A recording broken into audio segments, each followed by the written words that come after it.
오늘 저는 요한복음 2장 1절 11절을 통해서 순종을 통해 일하시는 하나님에 대한 말씀을 나누도록 하겠습니다. 우리 성도님도 혹시 누군가의 지시를 따르면서 이게 왜 필요하지? 이렇게 의문을 가지신 적 있으십니까?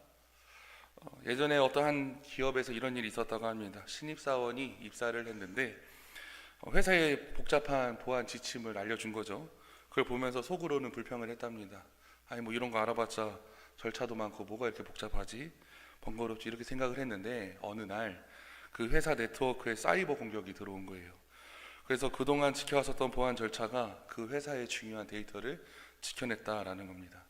그때 신입사원은 깨닫게 됩니다. 이 나를 귀찮게 했었던 그 지침들이 중요한 것을 보호하기 위해서 만들어졌구나라는 것을 깨닫게 되었다고 합니다. 이와 마찬가지로 때로는 우리들이 하나님의 말씀이나 혹은 지시나 이런 것들이 우리에게 불필요하게 느껴질 때가 종종 있습니다. 하지만 중요한 것은 우리들이 그 하나님의 말씀을 따를 때 하나님은 우리들이 예상하지 못하는 놀라운 결과를 준비하고 계신 분이라는 것을 여러분들 기억하시기 바랍니다. 우리가 읽은 오늘 말씀 속에서 하인들은 물을 항아리에 채우라는 예수님의 지시에 순종했을 때 그 물은 가장 좋은 포도주로 바뀌었던 이야기. 바로 이 이야기에서 가장 중요한 것이 무엇이냐? 순종의 결과라는 것을 우리 성도님들도 다 아실 것입니다. 우리 여러분들에게 한번 질문하고 싶어요. 여러분들은 지금 내 삶 속에서 어떠한 말씀에 순종하고 있는가? 혹은 내가 순종하기 어려운 하나님의 말씀 앞에서 나는 어떻게 서 있는가? 한번 돌아보시기 바랍니다. 우리가 읽은 요한복음 2장에는 예수님의 요한복음에서 첫 번째 기적이 기록되어 있습니다. 갈릴리 가나의 혼인잔치에서 예수님은 물을 포도주로 바꾸심으로써 하나님의 능력을 나타내셨는데, 이 사건은 단순히 어떠한 잔치의 곤란한 문제를 해결한 것이 아니라 그 안에 하나님의 구속사적인 계획과 중요한 영적인 메시지가 담겨져 있습니다. 그리고 그 중심에는 순종이라는 중요한 주제가 담겨져 있다라는 거예요. 혼인잔치의 위기는 하인들의 순종을 통해 기적으로 바뀌게 되었습니다. 예수님의 말씀에 따라 그대로 했었던 그들의 행동은 단순히 잔치집의 문제를 해결했을 뿐만 아니라 하나님의 영광을 드러내는 사람들로 쓰임받게 되고, 오늘날 우리가 성경을 통해서 그들의 순종을 보게 된다라는 거예요. 이처럼 순종은 단순한 행위가 아니라 하나님께서 우리들을 통해 일하시는 통로라는 것을 여러분들 기억하시기 바랍니다. 우리들의 삶을 돌아보면 때로는 혼인잔치처럼 예상하지 못했었던 문제와 갈등이 찾아올 때가 있습니다. 그때 우리는 인간적인 방법으로 그 문제를 해결하려고 애쓰거나 상황에 좌절하거나 포기할 때가 있습니다.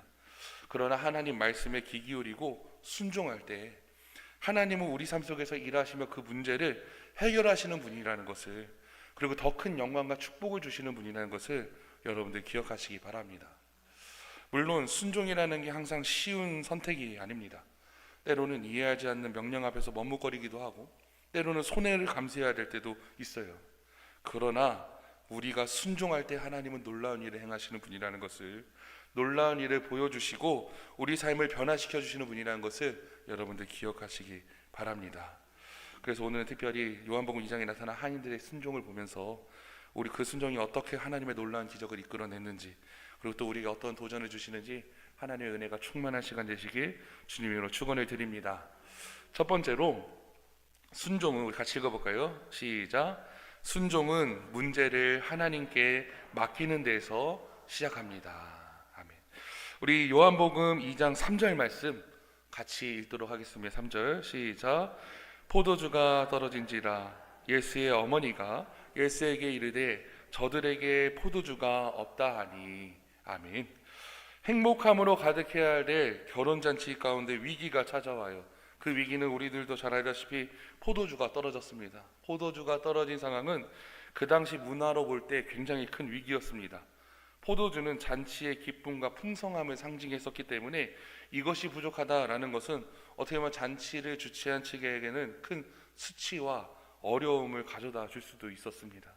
그런데 이때 예수님의 어머니 마리아는 이 상황을 해결하기 위해서 어떻게 하느냐? 예수님께 도움을 청합니다. 그녀는 다른 말을 크게 하지 않고 예수님께 먼저 다가가 이야기를 합니다. 단순히 뭐예요? 저들에게 포도주가 없다. 사랑하는 성도 여러분, 사실 그녀의 단순한 이 저들에게 포도주가 없다라는 말 속에는 예수님이야말로 이 문제를 해결할 수 있다라는 깊은 믿음과 신뢰가 있었다라는 거예요. 우리는 삶의 어려운 문제를 만날 때마다 스스로 해결하려고 하는 안 좋은 습관을 갖고 있습니다. 그런데 마리아는 분명히 알고 있었습니다. 이 문제를 하나님께 맡기면, 예수님께 맡기면 분명히 하나님의 일하심이 시작될 것이다 라는 확신을 갖고 있었다라는 거예요. 사랑하는 성도 여러분, 마리아처럼 문제를 하나님께 맡길 때 주님의 일하심을 기다리는 것이 바로 순종의 시작이라는 것을 여러분들 기억하시기 바랍니다. 특히 마리아는 하인들에게 얘기해요. 무엇을 시키시든지, 무엇을 그가 시키시든지 그대로 해라 라고 말하면서 순종의 태도 또한 강하게 이야기를 합니다. 예수님은 하인들에게 물 항아리에 물을 채우라고 명령하셨습니다. 이 명령은 단순히 문제 해결과 직접적으로 연결되지 않는 아주 단순한 일이었습니다. 그러나 하인들은 그 뜻을 이해하지 못했음에도 불구하고 예수님의 말씀대로 했을 때 놀라운 일이 일어나게 됩니다.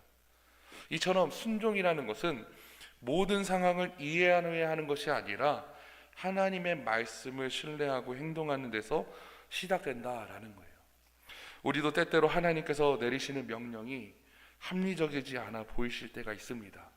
그리고 기대했었던 책임과 다를 때가 있습니다. 그러나 진정한 순종은 하나님의 뜻을 따르면서 그 결과를 하나님께 맡기는 것입니다. 그 조용기 목사님께서 여의도 순복음교회를 여의도에다 지으실 때 사실 거기가 이렇게 섬이었고 허 벌판이었잖아요. 그런데 하나님께서 그 섬에다가 교회를 지으라는 그 말씀을 듣고서 순종을 하셨다라는 거예요. 얼마나 사람들이 많이 막지 않았을까요? 거기 아무것도 없고 허 벌판인데. 근데 참 신기한 거는 그곳에서 얼마나 크게 교회를 지었는지, 그 땅도 얼마나 비싼지 하나님의 놀라운 축복이 나타나게 됩니다. 하인들은 예수님의 말씀에 그대로 순종했을 때 놀라운 일이 일어나게 됩니다. 물은 최고의 포도주가 되었고 잔치는 기쁨으로 가득 차게 됩니다. 이처럼 순종이라는 것은 하나님께서 우리의 삶 가운데 일하실 수 있는 통로가 된다라는 것을 기억하시면서 놀라운 주님의 은혜에 감사하시며 순종하시는 우리 성도님들 되시기 주님의 이름으로 축원을 드립니다. 그런데 중요한 것은 이 문제를 만났을 때 먼저 무엇을 해야 되느냐? 하나님께 맡겨야 된다라는 거예요. 이해할 수 없는 상황 속에서 하나님의 말씀을 신뢰하며 순종할 때 우리를 통해 일하시는 하나님의 역사를 경험할 수가 있습니다. 일단 순종이라는 것은 우리의 뜻을 내려놓고 우리의 뜻과 모든 것을 내려놓고 하나님의 일하심을 인정하는 행위를 말합니다. 열왕기하 19장에 보면 아수르 왕 사넬립이 예루살렘을 쳐들어왔습니다. 협박하고 조롱하는 편지를 보냈어요. 그것을 받아본 남유다의 왕이었던 히스기야는 두려워하지 않고 그 편지를 가지고 성전에 가져가 하나님 앞에 펼쳐놓습니다. 그리고 자신의 힘으로 해결하려고 하지 않고 이제 하나님께 뜨겁게 기도를 합니다. 하나님께 간구하며 모든 상황을 맡겨드렸을 때 그 결과 하나님은 천사들을 보내셔서 아수르의 군대를 멸하게 하셨습니다. 그렇게 유다를 구원하셨고 위기의 순간마다 하나님께 문제를 맡길 때마다 하나님이 어떻게 일하시는지 잘 보여주는 사건이라고 할 수 있습니다. 사무엘의 어머니 한나 역시 아이를 낳지 못했을 때 고통받던 중에 성전을 찾아가 간절히 기도합니다. 얼마나 간절히 기도했는지 엘리 제사장이 술을 먹지 말라고 얘기를 하죠. 그 정도로 그녀는 자신의 슬픔과 고통을 하나님께 토로하면, 하나님께 맡겨드리면 분명히 응답해 주실 것이라는 것을 확실히 알았습니다. 그 결과 하나님은 그녀의 기도를 들으셨고 사무엘이라는 귀한 아들을 허락해 주셨습니다. 이처럼 우리들도 하나님 앞에 문제를 하나님께 맡기고 나아갈 때 하나님의 놀라운 응답을 경험할 수 있음을 여러분들 기억하시기 바랍니다. 앞에서는 거대한 홍해가 있었고 뒤에서는 자신들을 추격하는 애국 군대가 있었던 가운데에서도 이스라엘 백성들을 집단적으로 두려움에 쌓여 있었고 원망했었던 그 상황 속에서도 하나님의 사람 모세는 하나님께 나아갑니다. 이처럼 진짜 하나님의 사람은 사실 위기 가운데 어떠한 모습을 하는지 잘 나타나는데 이 모세는 위기 가운데 하나님 앞에 기도를 합니다. 그리고 하나님께서 말씀해 주신 대로 단순히 행동을 하죠. 그 행동은 굉장히 단순했습니다. 하나님께 기도했고 그분의 명령에 따라 지팡이를 바다 위를 내밀었을 때 그 거대에 있었던 홍해가 갈라지는 은혜를 경험하게 됩니다. 이처럼 어떻게 보면 굉장히 단순한 행동 뒤에는 하나님을 신뢰하는 믿음, 하나님께 맡겨드리는 믿음이 있었습니다. 사랑하는 성도 여러분, 믿음과 순종은 하나님께서 기적을 행하시는 출발점이 된다는 것을 여러분들 기억하시기 바랍니다. 그렇다면 우리 삶의 문제를 떠올려 봐야죠. 직장에서의 어려움과 가정 안에서의 갈등이라든지 재정적인 문제라든지 얼마나 많은 상황들이 우리들을 힘들게 하는지 모릅니다. 근데 중요한 것은 우리는 종종 하나님께 맡기지 않고 스스로 해결하려고 몸부림칠 때가 있어요. 아니면 조금이라도 다른 구석이 있으면 그것을 의지하려고 하는 것이 사람의 잘못된 습성입니다. 그러나 마리아처럼 예수님께 우리의 문제를 맡길 때 하나님의 손길이 우리의 삶 가운데 드러난다는 것을 기억하시기 바랍니다. 순종이라는 것은 우리들의 문제와 모든 것들을 하나님께 인정을 하고 하나님께서 우리를 이끄시도록 하는 믿음의 행동의 표현입니다. 그렇기 때문에 우리는 문제를 하나님께 맡기고 그분의 말씀대로 따라 행동할 때 하나님께서는 우리의 일상 속에서 기적을 행하실 분이라는 것을 여러분들 기억하시기 바랍니다. 오늘을 살아가는 우리의 삶에서도 마리아가 보여준 믿음의 자세를 본받으시기 바랍니다. 문제를 주님께 맡기시기 바랍니다. 그분의 말씀을 신뢰하시고 행동을 따를 때 하나님께서는 우리 삶 가운데 가장 좋은 것을 주실 분이라는 것을 여러분들 기억하시기 바랍니다. 특별히 그 문제가, 그 모든 어려움이 하나님의 영광을 드러내는 도구가 되시길 주님의 이름으로 축원을 드립니다. 두 번째로 순종은 말씀을 따라 행동할 때 나타납니다. 우리 요한복음 2장 7절 8절 말씀, 7절 8절 말씀 같이 읽어보겠습니다. 예수께서 그들에게 이르시되 항아리에 물을 채우라 하신즉 갖다 주라 하심에 갖다 주었더니. 아멘. 요한복음 2장에 이제 하인들이 뭐합니까? 예수님의 말씀에 따라 순종하는 순종의 본을 보여줍니다. 사진 하나 보여주실래요? 제가 성지순례를 갔을 때 실제로 찍은 사진입니다. 이게 가나안에 있는 혼인 기념 교회예요. 그리고 거기 그 지하에 가보면 이제 그 1세기쯤 그 예수님께서 사셨을 때쯤 있었던 돌 항아리가 그 저쪽 끝에 있는 사진이 돌 항아리입니다. 그래서 기억나는 게 이 가나 혼인 잔치 이제 딱 나오면, 교회 나오면 이렇게 포도주를 판매를 하거든요. 그래가지고 제가 딱 안수받기 1년 전이어가지고 그때 이제 무알콜을 샀어야 되는데 알콜 포도주를 샀어요. 그래서 첫 성찬을 집례를 이걸로 해야 되겠다, 우리 성도님들하고. 그래가지고 1년 동안 숙성을 시킨 다음에 첫 성찬 집례를 저 가나 혼인잔치 포도주를 했었던 게 기억이 납니다. 이 에피소드가 있는데 1년 동안 알코올을 숙성을 하니까 엄청 센 거예요. 이걸로 이제 따라서 이제 성도님 드리는데, 그리고 또 이게 뭐예요? 이거를 이제 다 마시는 이제 성례 집대할 때 이게 많이 따르잖아요. 그거를 싹 다 마시니까 와, 이렇게 확 올라오더라고요, 바로. 그래서 그때 느낀 게 절대 포도주는 알코올로 하면 안 되겠다라는 생각이 들었고, 적당히 따라놔야 되겠다는 생각이 들었어요. 아마도 처음 준비를 하다 보니까 그런 에피소드가 있었습니다. 아무튼 그 포도주를 샀던 게 기억이 나요. 그런데 저희가 말씀드리고 싶은 것은 지하 1층에 있는 동을 항아리인데, 사진 한번 다시 보여주실래요? 저 동 항아리가 크기가 어마어마하게 커요. 우리들이 생각할 때, 하나님의 말씀을 볼 때 돌 항아리 되게 작을 것 같이 생각을 하잖아요. 한 6개 정도 그냥 날랐나 보다 이 생각하는데, 그게 아니라 저게 1세기 때 썼었던 돌 항아리니까 저거 6개를 날르는 거예요. 우리 성도님들이 만약에 내가 하인이라면 어떠셨겠습니까? 저는 사실 저걸 딱 보자마자 진짜 하인들의 믿음이 대단하다라는 생각이 들었어요. 저기다가 물을 담아가지고 갖다 주라는데 저게 포도주로 바뀔까? 이런 의심을 당연히 했을 테고, 또 얼마나 무거워요. 그거 옮기는 게 얼마나 힘들었을 텐데, 그러한 것들을 보면서 하인들의 순종이 정말 대단하구나라는 생각이 들었습니다. 예수님께서 하인들에게 명령하신 첫 번째 행동은 항아리에 물을 가득 채우라는 것이었어요. 당시 포도주가 부족한 상황 속에서 물을 채워서 그거를 해결하려는 생각 자체가 사실은 문제 해결, 우리들의 이성적인 생각으로는 거리가 먼 행동이었습니다. 하인들이 보기에도 분명히 비합리적이었을 테고 기대했었던 방식이 아니었을 거예요. 그런데 하인들은 예수님의 말씀을 의심하지 않고 그대로 행합니다. 여기에 바로 순종의 본질이 나타난다라는 거예요. 순종이라는 것은 하나님의 말씀을 논리적으로 이해하고 결과를 예상한 후 따르는 것이 아니라 말씀에 대해 즉각적으로 행동하는 것을 말합니다. 물을 채우는 하인들의 행동은 순종의 모델을 보여준다라는 거예요. 그렇기 때문에 우리들도 하나님 앞에 순종을 할 때 그분의 명령은 때로는 우리들의 상식과 기대와 다를 수 있다라는 거예요. 그러나 순종은 결과를 하나님께 맡기고 하나님의 말씀으로 행동으로 옮기는 데 시작되기 때문에 우리들도 행동해야 됨을 여러분들 기억하시기 바랍니다. 하인들이 물을 채우고 그것을 연회장에 갖다 준 순간 기적이 일어나게 됐습니다. 물은 최고의 포도주가 되었고 잔치는 다시 기쁨으로 가득 찼습니다. 이 기적은 순종의 열매가 얼마나 놀라운지 우리에게 보여줍니다. 하인들이 예수님의 말씀에 순종하지 않았고 물이 포도주로 변하는 기적이 일어나지 않았을 것이에요. 만약에 순종하지 않았으면. 그런데 순종은 단순히 하나님의 뜻을 따르는 행위일 뿐만 아니라 하나님이 일할 수 있는, 그 순종을 통해 일하시는 하나님의 통로가 된다는 것을 여러분들 기억하시기 바랍니다.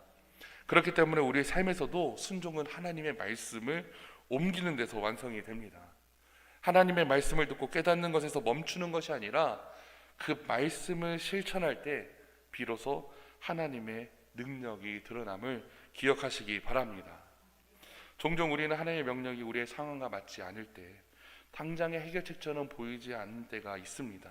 그런데 순종은 그 결과를 신뢰하며 우리의 손과 발과 행동과 모든 것을 말씀대로 응답하는 데서 시작된다라는 것을 기억해야 합니다. 그렇기 때문에 요한복음 2장의 기적은 단지 물이 포도주로 변한 사건에 머무는 것이 아니라 우리 삶 속에서 하나님 말씀에 순종하는 신앙이 얼마나 중요한지를 보여준다라는 거예요. 오늘도 주님께서는 우리에게 항아리에 물을 채우라라고 명령하실 수가 있습니다. 그 명령이 어떠한 의미인지 이해되지 않을 수도 있어요. 또는 말씀에 따라 행동할 때 이거 과연 될까? 이렇게 의심할 수도 있습니다. 그런데 중요한 것은 행동할 때 하나님의 놀라운 역사가 일어나는 것을 기억하시기 바랍니다. 순종은 단순히 명령을 따르는 것이 아니라 하나님을 신뢰하고 그분의 말씀을 행동으로 옮기는 삶의 태도입니다. 우리는 매 순간 살아가면서 하나님의 말씀을 순종할 때 그분이 우리의 삶 가운데 놀라운 기적을 이루실 것이라는 것을 확신해야 됩니다. 특별히 마리아가 얘기하죠. 무엇이든지 그가 시키는 대로 하라. 이 마리아의 말을 여러분들 마음에 새기시기 바랍니다. 열왕기하 5장에 보면 나아만 장군 이야기가 나옵니다. 그는 말씀에 따라 순종했을 때 어떠한 결과가 나타나는지 잘 보여주는 사건입니다. 나아만은 문둥병을 치료하기 위해서 엘리사를 찾아갔어요. 그런데 엘리사는 나와서 직접 기도하거나 특별한 의식을 행하지 않습니다. 대신에 요단강에 가서 몸을 7번 씻으라고 명령을 정합니다. 나아만은 처음에는 분노를 했습니다. 왜냐하면 자기의 고향에 돌아가면 요단강보다도 깨끗한 강이 많은데 내가 뭐하러 여기다가 몸을 씻겠느냐. 하지만 부하들이 와서 그게 뭐가 어렵냐고, 거기서 몸을 씻는 것이 그냥 순종하는 게 뭐가 어렵냐는 이야기를 들었을 때 그는 7번 순종을 합니다.